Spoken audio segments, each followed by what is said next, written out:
जय गुरु माऊली. Vidarbha special रेसिपीमध्ये आज चना मसाला करायचा आहे. या पद्धतीने करून बघा. इतका खास चवदार चना मसाला होते की तुम्ही नेहमी याच पद्धतीने कराल. चना मसाला करण्यासाठी 1 वाटी लाल गावरान चना एका भांड्यात भिजत ठेवायचा आहे. स्वच्छ निवडून 2 ते 3 पाण्याने धुवून घेतला. धुवून घेतल्यानंतर 7 ते 8 तास किंवा रात्रभर भिजत ठेवायचं आहे. भिजेल एवढं पाणी ठेवून झाकण ठेवून रात्रभर भिजत ठेवत आहे. दुसऱ्या दिवशी सकाळी चणे छान भिजलेले आहेत. 2 पाण्याने स्वच्छ धुवून शिजेल एवढं पाणी टाकून हरभरे शिजवून घ्यायचे. मी कुकरमध्ये 4 शिट्टी होईपर्यंत शिजवून घेत आहे. तोपर्यंत चना मसाला करण्यासाठी मिक्सरच्या भांड्यात 8 ते 10 लसूण कड्या, थोडी अद्रक, 2 टमाटर कापलेले हे मिक्सरमध्ये बारीक करून घेते. ही अशी पेस्ट करून घेतली आहे. फोडणीसाठी 2 कांदे बारीक कापून घेतले. 3 हिरवी मिरची बारीक कापून घेतली आणि धुवून घेतलेली ताजी कोथिंबीर. तोपर्यंत चणे पण छान शिजले आहेत. हे बघा, असे बोटाने दाबून बघायचे. छान मऊ शिजले आहे. यातील 4 चमचे चणे बाजूला काढून ठेवते. चना मसाला करण्यासाठी गॅसवर कढई ठेवली. यामध्ये या चमच्याने 1 चमचा तेल गरम झालं. मोहरी तडतडली. बारीक कापलेला कांदा, बारीक कापलेली हिरवी मिरची हे 3 ते 4 मिनिट मीडियम फ्लेमवर परतून घ्यायचं. कांदा व्यवस्थित परतून घेतल्यावर मिक्सरला बारीक केलेला टोमॅटो मिक्स करते. लो फ्लेमवर हे होईपर्यंत मिक्सरच्या भांड्यात 4 चमचे शिजलेले चणे आणि चणे शिजविलेलं थोडं पाणी हे मिक्सरला बारीक करून घेते. हे ग्रेव्हीमध्ये टाकायचं आहे.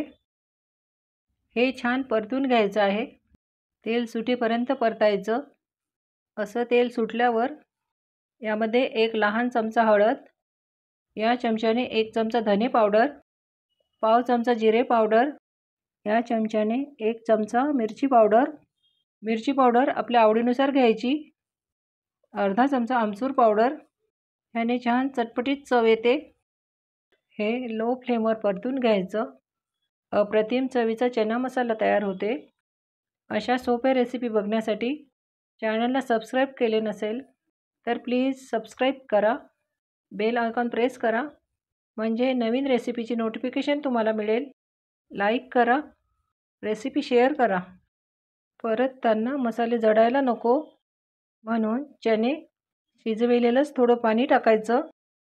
हे अर्धा मिनिट परतून घ्यायचं. असं तेल सुटायला लागलं की यामध्ये शिजविलेले चणे, बारीक कापलेली कोथिंबीर, चवीनुसार मीठ, या सगळ्या मसाल्यामध्ये हे चणे याला मसाला कोट होईपर्यंत छान परतून घ्यायचे. गॅसची फ्लेम लो ठेवायची आहे. फोडणीमध्ये असं परतून घेतलं की भाजी चवीला छान होते. असे छान मसाले कोट झाले आहेत. असं परतल्यावर मिक्सरला बारीक केलेले चणे यामध्ये पाणी टाकून तेही यात टाकायचं. चणे शिजलेलं पाणीच घेत आहे. या पेस्टमुळे भाजीला टेस्ट खूप छान येते. चणे शिजविलेलंच पाणी टाकायचं. यापेक्षा रस्सा जास्त पाहिजे असेल तर गरम केलेलं पाणी टाकायचं आहे. हे सर्व मिक्स करून घेते. झाकण ठेवून 2 मिनिट होऊ देते. 2 मिनिटानंतर मिक्स करून, यापेक्षा थोडा जास्त रस्सा पाहिजे म्हणून गरम पाणी टाकत आहे. रस्सा किती घट्टसर, किती पातळ पाहिजे त्याप्रमाणे पाणी टाकायचं. यामध्ये काळा मसाला, कसुरी मेथी, पुन्हा थोडी कापलेली कोथिंबीर हे सर्व मिक्स करून झाकण ठेवून 3 ते 4 मिनिट होऊ द्यायचं आहे. चणे शिजलेले होते. मसालाही छान परतून घेतला होता. म्हणून 3 ते 4 मिनिट उकळून घ्यायचं आहे. सोपी पद्धत आहे. या पद्धतीने करून बघा. अशी चमचमीत चना मसाला म्हणा किंवा चण्याची उसळ म्हणा तयार आहे. गरम गरम झणझणीत चना मसाला पुरीबरोबर, पोळीबरोबर, भाताबरोबर खाऊ शकता. या पद्धतीने चना मसाला केला तर चव कधीच विसरणार नाही. पुन्हा भेटू अशी छान रेसिपी घेऊन.